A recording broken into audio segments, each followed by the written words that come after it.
तो दोस्तों, अभी तक हमने सीखा था थ्योरेटिकल, अब हम सीखेंगे बिल्कुल प्रैक्टिकल तरीके से। तो चलिए हम एक-एक टूल को सीखते हैं। तो सबसे पहले हम फ़ॉन्ट ग्रुप के अंदर समझते हैं फ़ॉन्ट टाइप। लेकिन इससे पहले हम इसमें कुछ टेक्स्ट लिख लेते हैं।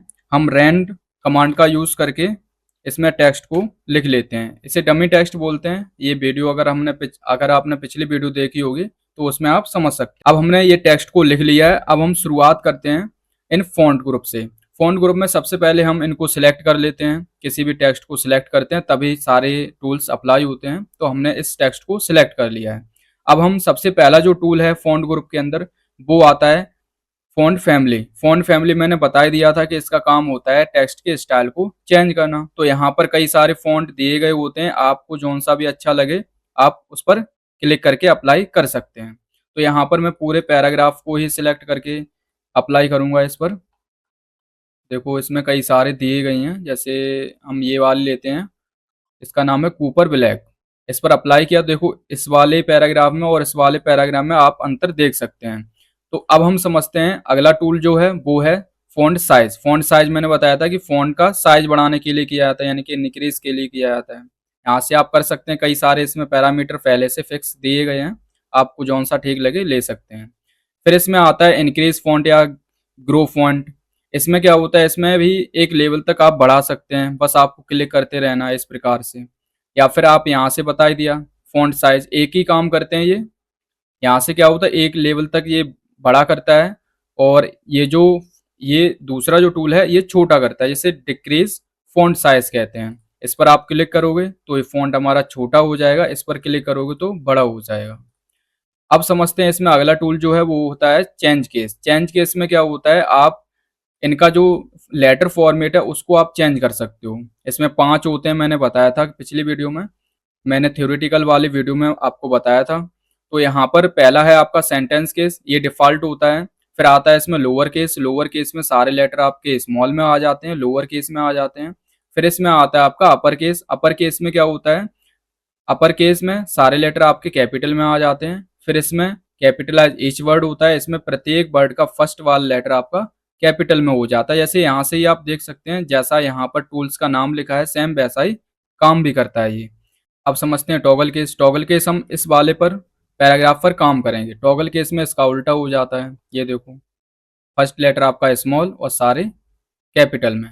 अगर हमें डिफ़ॉल्ट करना होता है केस तो यहाँ से सेंटेंस केस होता है। उसके बाद अब इसमें समझते हैं formatting, clear formatting. Clear formatting में क्या होता है, जो भी हम फॉर्मेटिंग लगाते हैं जैसे कलर चेंज करना, ये हम लास्ट में सीखेंगे। सबसे पहले नीचे वाले सीख लेते हैं। इसमें आता है बोल्ड टूल। बोल्ड टूल का काम होता है किसी भी टेक्स्ट को हल्का सा मोटा या हल्का सा डार्क करना। तो इस पर क्लिक करेंगे तो ये देखो टेक्स्ट हमारा बोल्ड हो चुका है। उसके बाद इसमें आता है इटैलिक। इटैलिक में क्या होता है, इटैलिक में ये हल्का सा तिरछा हो जाता है, क्लिक करना है आपको। उसके बाद इसमें आता है अंडरलाइन। अंडरलाइन का काम होता है टेक्स्ट के नीचे लाइन खींचना। तो इस पर क्लिक करेंगे तो यहाँ पर ये अंडरलाइन आ जाती है। फिर उसके बाद आता है strike through tool. Strike through में क्या होता है, ये बीच में से टेक्स्ट को काट देता है और ऐसा लगता है कि टेक्स्ट डिलीट किया गया है या कैंसिल किया गया है। आपको बस क्लिक करना होता है, इस प्रकार से ये आ जाता है। इसे हटाते हैं, ठीक नहीं लग रहा है। उसके बाद बात करते हैं यहाँ से सब स्क्रिप्ट की। ये जो एक्स का बेस जो 2 लिखा हुआ है इसे बोलते हैं सब स्क्रिप्ट। इसका यूज़ किया जाता है अक्सर फॉर्मूला बनाने के लिए। जैसे केमिस्ट्री में जो फॉर्मूलास होते हैं, जैसे H2O, H2O होता है। तो इसमें H2O में क्या होता है, जो 2 होता है वो नीचे होता है बेस में। तो हम क्या करते हैं, इसे सही से और आराम से सिलेक्ट करना है। जिसको भी बेस में लाना है सिर्फ उसी लेटर को सिलेक्ट करना होता है। उसके बाद हम क्या करते हैं, इस टूल पर क्लिक कर देते हैं या इसकी शॉर्टकट प्रेस कर देते हैं, या फिर इसकी शॉर्टकट की होती है उसे प्रेस कर देते हैं। हम यहाँ से क्लिक करते हैं तो देखो इस प्रकार से जो 2 होता है वो एच के बेस में आ चुका है।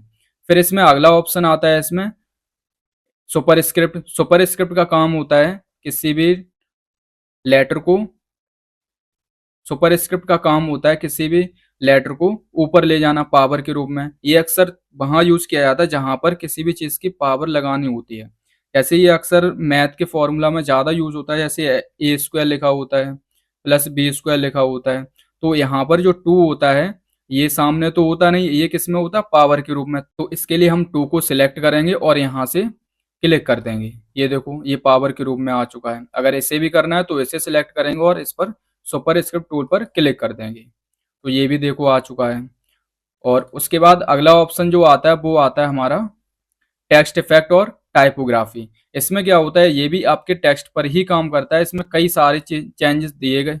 ये एक नया टूल ऐड हुआ है जिसमें कई सारे फीचर्स हैं। ये भी आपके टेक्स्ट पर ही काम करता है। जैसे इसमें ये प्री डिफाइन होते हैं, जैसा यहाँ पर आपको दिया गया है सेम वैसे ही ये काम करते हैं। शेडो वगैरह, रिफ्लेक्शन, ये कई सारे इसमें इफेक्टिव टूल्स दिए गए हैं। अब समझते हैं इसमें हाईलाइटर कलर। हाईलाइटर कलर जो होता है वो आपका ये वाला होता है। इसमें क्या होता है, इसमें आप किसी भी लिखे हुए टेक्स्ट को हाईलाइट कर सकते हो, जैसे इस प्रकार से जौन सा भी कलर आपको ठीक लगे ले सकते हो। उसके बाद अब इसे हाईलाइट कलर को हटाना है तो इसी को फिर से सिलेक्ट करेंगे और हाईलाइट कलर के अंदर नो कलर कर देंगे। अगला ऑप्शन आता है फॉन्ट कलर। फॉन्ट कलर में क्या होता है, आप इसका फॉन्ट का जो कलर होता है ब्लैक, तो इसको चेंज कर सकते हो। तो यहाँ से जाएंगे तो यहाँ पर कई सारे कलर्स होते हैं, ये करके देख सकते हैं, ये देखो। और उसके बाद अगर हमें और अच्छा इसमें अगर हमें ये पसंद ना आए, अगर हमें दूसरा कोई कलर लेना होता है तो यहाँ से और भी ऑप्शन दिए गए हैं। जैसे मोर कलर दिया गया है तो यहाँ से आप ले सकते हैं। जैसे इसमें कलर बॉक्स के अंदर दो ऑप्शन है, स्टैंडर्ड है। स्टैंडर्ड में क्या होता है, यहाँ पर कई सारे कलर दिए गए हैं, आपको सिर्फ क्लिक करना होता है और प्रीव्यू आपको यहाँ पर दिखाई देता है। उसके बाद यहाँ से अगला है कस्टम।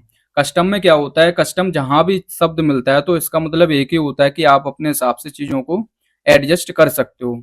तो यहाँ पर ये जो आपको कलर की एरिया दिख रही है इसे कलर पैलेट कहते हैं। और जो राइट साइड में ये जो एक कॉलम की तरह दिख रहा है इसे स्लाइडर कहते हैं। और जो एरो टाइप का दिख रहा है इसे हैंडल बोला जाता है। तो यहाँ से जो कलर पैलेट है आप यहाँ से कलर को सिलेक्ट करेंगे, जौन सा भी आपको चाहिए बस उसी कलर पर क्लिक कर देना है और उसके बाद यहाँ पर आपको प्रीव्यू देखने को मिल जाएगा। फिर इस स्लाइडर का काम समझते हैं। स्लाइडर का जो काम होता है वो होता है कलर को लाइट या डार्क करना। अगर हम स्लाइड जो हैंडल हमारा है स्लाइडर हैंडल, इसे अगर हम ऊपर की तरफ ले जाएंगे तो हमारा कलर जो होता है वो एकदम लाइट होता चला जाएगा। और अगर इसको हम नीचे ले जाते हैं तो ये डार्क होता चला जाएगा। आप यहाँ पर प्रीव्यू के अंदर देख सकते हैं। और जब यहाँ से ये कलर पूरी तरह से हमारा बन जाता है उसके बाद हम यहाँ से ओके बटन पर क्लिक कर देते हैं। तो देखो इस प्रकार से ये टेक्स्ट पर अप्लाई हो चुका है। अब इसी में हम समझते हैं ग्रेडियंट कलर को। इसके अंदर जो दिया गया है, तो ग्रेडियंट का मतलब होता है कि जब हम दो या दो से अधिक कलर को मिला के एक कलर बनाते हैं तो उसे ग्रेडियंट कलर बोला जाता है। और ग्रेडियंट में क्या होता है, इसमें कम से कम दो कलर होने ही चाहिए तभी उस कलर को हम ग्रेडियंट कलर कह सकते हैं। तो यहाँ पर कुछ ग्रेडियंट कलर दिए गए हैं। यहाँ से आपको सिर्फ क्लिक करना है, एक ही क्लिक में ये अप्लाई हो जाता है। अगर ये अच्छा ना लगे तो आप इसके अंदर जाके और भी चीजें बना सकते हैं। जैसे हम ग्रेडियंट के अंदर जाएंगे, यहाँ से मोर ग्रेडियंट करेंगे तो यहाँ पर ये पूरा फॉर्मेट इफेक्ट ही आ जाता है। और उसके बाद हम क्या करेंगे, इसको एक एक करके भी समझ लेते हैं। तो पहला है इसमें नो फिल।